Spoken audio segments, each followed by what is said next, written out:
इहा राज हमार चलल बाया हमारे ही चली। ढेर अइले गइले गुंडा माफिया कटने बाहुबली, केहू के बस के चीज नइखे। इहा राज हमार चलल बाया हमारे ही चली। ढेर अइले गइले गुंडा माफिया कटने बाहुबली, मार के गोली बंद कदम बोली हरदम ला सुता दे।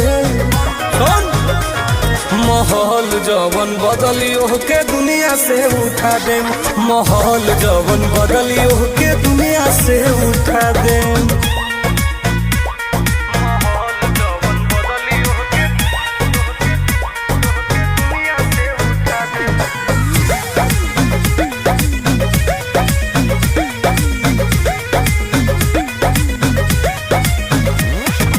पुलिस प्रशासन सरकार बा